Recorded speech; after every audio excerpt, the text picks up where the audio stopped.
My name is Roel Hompes. I'm a colorectal surgeon working at the Amsterdam University Medical Centers.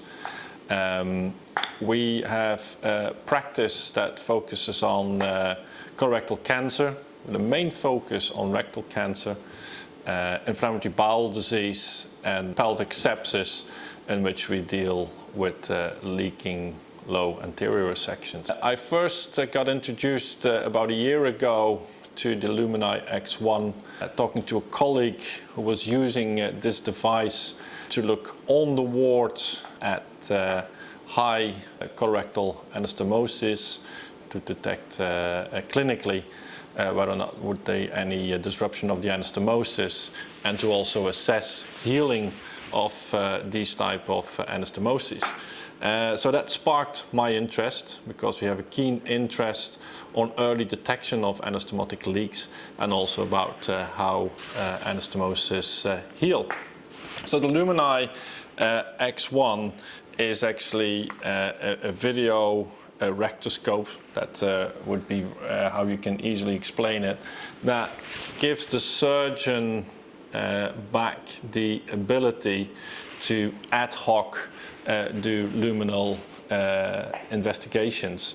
So whether or not it's in a clinical environment, in theater or on the ward, it offers you flexibility to assess endoluminal examinations. So the way we currently use it is in clinic to assess rectal polyps that are referred for potential local excisions, as this then gives you as a surgeon again the ability to properly assess the height of the lesion, where it's actually located, and whether or not there's any extensions going into the anal canal. In patients who had radiotherapy who are candidates for watch and wait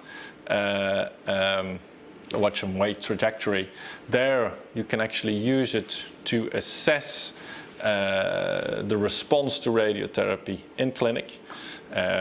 We are about to evaluate how this compares to endoscopic surveillance in a prospective pilot setting.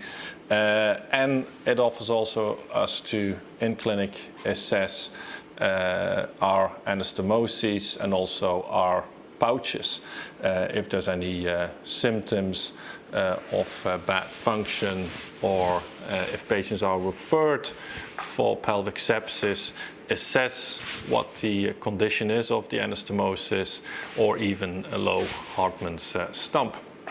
In theater, we are planning to start using it to check our anastomoses intraoperatively.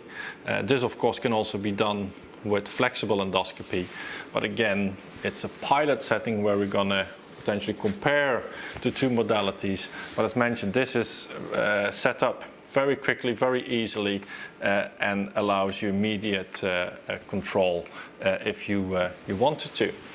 And then on the ward, again, we will also start with a new pilot where we're going to be checking our anastomosis on a daily basis to assess how these are healing, and potentially also detect leaks even earlier in combination with our institutional protocol of serial CRP measurements. In our current practice, we're not a true proctology unit, so we don't do a lot of proctoscopies or rigid sigmoidoscopies in our clinics, but from my time as a consultant and a trainee in the UK, there we did use a lot of rigid sigmoidoscopies, and there I must say that the views were also very limited.